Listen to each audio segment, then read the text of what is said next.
Indonesia ni kan, tim senior power, under 23 power, takkan under 16 pun power juga. Tapi itulah hakikatnya guys. Assalamualaikum warahmatullahi wabarakatuh. Welcome back my YouTube channel, kembali ke channel gua Riza Sabdrah. Sebelumnya apa kabar kalian teman-teman semua? Semoga kalian semua selalu dalam keadaan sehat walafiat, amin ya rabbal alamin. Dan tidak lupa juga saya ucapkan terima kasih yang sebesar-besarnya kepada teman-teman yang sudah mensupport dan mengklik video ini. Kali ini kita bakal lakukan ulasan video tentang sepak bola Indonesia guys, dimana timnas Indonesia U16 berhasil mengalahkan timnas Vietnam dengan skor 5-0 guys. Dengan kemenangan Indonesia ini memunculkan beragam komentar dari netizen Malaysia dan Vietnam guys. Oke, seperti apa ya komentar netizen negeri tetangga ini? Kita langsung aja ke videonya, check it out. Wih, gila, mantap banget ya bibit-bibit Garuda Muda nih, gokil. Congratulations ya buat Timnas Indonesia U16. Timnas Indonesia U16 berhasil menjadi juara ketiga ASEAN U16 Boy Championship setelah mengalahkan Vietnam dengan skor telak 5-0 guys ya. Gila sih, benar-benar mereka menampilkan penampilan yang sangat atraktif dan ini menurutku salah satu bibit-bibit yang akan bersinar 5 tahun ke depan nanti guys buat mengisi timnas senior. Mungkin dari U23 terus nanti ke senior di bawah STY, let's see. Ini keren banget, Coach Nova Arianto benar-benar meracik tim ini dengan sangat baik dan congratulations menjadi juara ketiga ya. Ini aku masih ngucapin selamat aja sih, karena bagus banget gol-golnya juga. Ada yang selebrasi si Goli itu, nyetak gol selebrasi ala Cristiano Ronaldo, see you ya. Gila sih ini. Congratulations sekali lagi buat Timnas Indonesia U16. Dan ya, gimana menurut kalian pertandingan antara Timnas Indonesia U16 melawan Timnas Vietnam U16 di ASEAN U16 Boys Championship tahun 2024 ini guys? Coba kalian tulis di kolom komentar. Thank you guys. Menyala timnasku. Nguyen kembali dibantai oleh King Indo. Kali ini tim nasional Indonesia U16 berhasil mengalahkan Vietnam dengan skor telak 5-0 di perebutan tempat ketiga ASEAN U16 Championship. Di awal babak Indonesia menurunkan beberapa pemain pelapis gitu ya, tidak memainkan langsung pemain inti, namun tidak membuat permainan Indonesia menjadi menurun. Terbukti di babak pertama Indonesia berhasil mencetak 2 gol. Finishing yang sangat bagus dari beberapa pemain Indonesia. Di babak kedua Indonesia tidak puas, kembali mencetak 3 gol. Beberapa pemain inti dimasukkan dan 3 gol tercipta di babak kedua.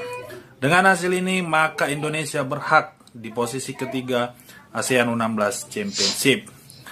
Finishing dari pemain U16 ini memang sangat baik gitu ya. Terbukti belajar dari beberapa match yang sudah dilewati, Indonesia memberikan efek yang sangat berbeda gitu ya di pertandingan ini. Dan ingat, ini yang dikalahkan bukan Timor Leste, bukan Brunei, bukan Laos, ini Vietnam, salah satu tim kuat di ASEAN, dan membantainya dengan skor 5-0.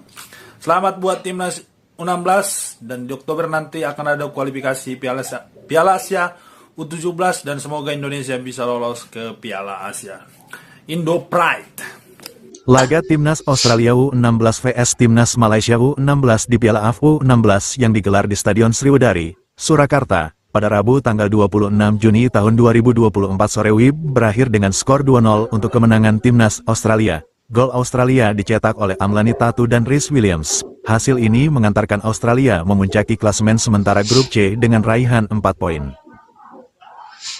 Okey guys, kita dah tahu pertemuan antara pasukan Australia dan juga Malaysia bawah 16 tahun dimenangi oleh pasukan Australia. Okey, apa yang boleh kita belajar daripada pertemuan ini? Ada 2 perkara yang boleh kita bincangkan. Yang pertama tentang filosofi dan DNA bola sepak negara masing-masing, dan yang kedua adalah berkenaan dengan potential dan juga performance player. So kalau kita melihat daripada pertemuan kedua-dua pasukan ni, kita rujuk kepada pasukan Australia. Mereka mempunyai potential player dan juga mempunyai DNA dan filosofi mereka tersendiri, dan mereka percaya dengan apa yang telah mereka lakukan di peringkat akar umbi lagi. So itulah perbezaan yang boleh kita lihat, di mana mereka bermain secara build up, bermain menggunakan sayap dan juga menggunakan pemain-pemain midfield untuk play to center. Mereka bermain menggunakan falsafah bola sepak mereka sendiri. Mereka mempunyai kekuatan di semua posisi dengan technical ability yang bagus serta mempunyai game IQ yang baik. Ini yang kita inginkan sebenarnya apabila sesebuah pasukan itu bijak dalam mengatur strategi mereka dalam sesuatu kejohanan. Berbanding dengan pasukan Malaysia bawah 16 tahun, kita lihat mereka mempunyai keinginan yang tinggi, iktizam ataupun keazaman yang tinggi untuk bersaing, memberi tekanan kepada pihak lawan. Tapi dari segi filosofi dan juga dari segi technical ability, kita mempunyai kekurangan.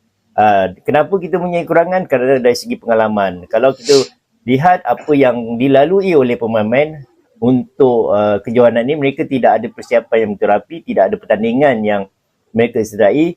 Kalau kita perhatikan pemain-pemain daripada JDT Academy, mereka hanya bermain dalam saingan piala KPM saja. Di mana pada saya dalam saingan Liga KPM ni, kualitinya sekiranya ingin bertanding di peringkat yang lebih tinggi agak kurang.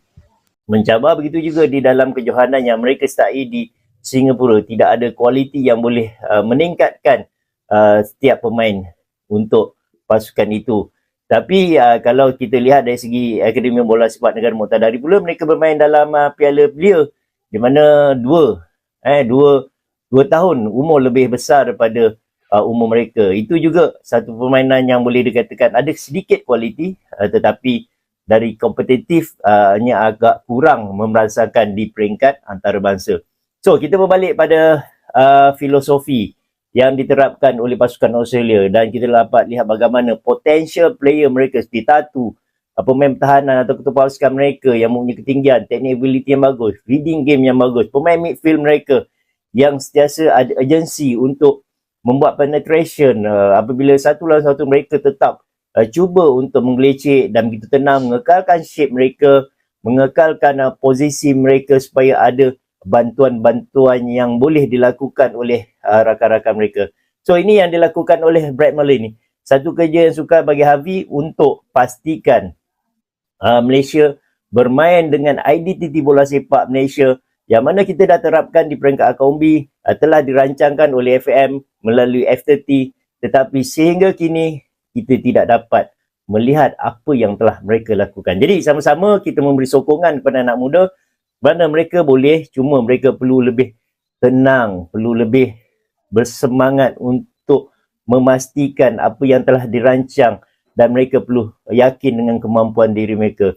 Tidak boleh keluar daripada landasan, mereka perlu lebih banyak untuk mengkaji apakah kelemahan dan kekuatan yang ada pada diri mereka. Jadi kita sama-sama terus memberi sokongan kepada skuad bawah 16 negara. Walaupun kalah, adat pertandingan, kalah menang, tapi kita ingin melihat bagaimana mereka bermain cara ataupun identiti bola sepak negara kita. Indonesia ni kan, tim senior power, under 23 power, takkan under 16 pun power juga. Tapi itulah hakikatnya guys. So, Indonesia baru-baru ini mengalahkan Vietnam under 16 sebanyak 5-0. Jadi ramai yang minta aku review sebenarnya, tapi aku agak sibuk sikit dengan video-video Euro. Tapi hari ni dengan esok tak ada game Euro, so kita akan cerita sikit lah pasal Vietnam dimalukan Indonesia sekali lagi. By the way guys, yang belum follow lagi akaun ni, please tekan butang follow. Dah follow? Mantap coy. So kalau korang tak tahu, baru-baru ni ada Piala Asia Under 16 lah. Okay, yang mana juaranya adalah Australia, naik juara adalah Thailand dan tempat ketiga adalah Indonesia. Indonesia juga adalah juara grup. Okay, juara grup and then pergi ke semi-final tapi kalah. Then untuk penentuan juara ketiga, diorang berlawan dengan Vietnam. Jadi Vietnam ni tahun ni sahaja nampak ni. Piala Asia kalah, World Cup qualifier kalah dan paling latest Under 16 pun kalah. Kalau aku jadi rakyat Vietnam, kalau nama aku Nguyen, malu geram aku dengan Indonesia. Tiap-tiap game bantai Vietnam je kan. Okey, jadi tahniah kepada timnas Indonesia walaupun tempat ketiga. Malaysia tak dapat pergi ke semi-final sebab Malaysia duduk dalam grup maut. Ada Australia semua tu lah. Okey, itu saja guys. By the way, yang belum follow lagi akaun ni. Nah, itu guys ya, berbagai komentar tentang kemenangan timnas U16 Indonesia melawan timnas U16 Vietnam dengan skor 5-0 guys. Benar-benar tidak diduga-duga ya Indonesia berhasil mengalahkan, di mana Vietnam ini merupakan rivalitas Indonesia ya, selain Malaysia juga. dimana banyak komentar-komentar dari netizen negara tetangga yang mengakui tentang kualitas timnas Indonesia baik senior maupun junior, guys.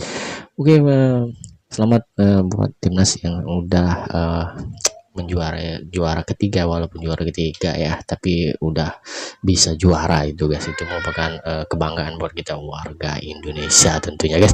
Oke, buat teman-teman cukup sekian reaction gua, dukung terus timnas Indonesia, menyalah timnasku. Oke, saya Ari, wassalamualaikum warahmatullahi wabarakatuh.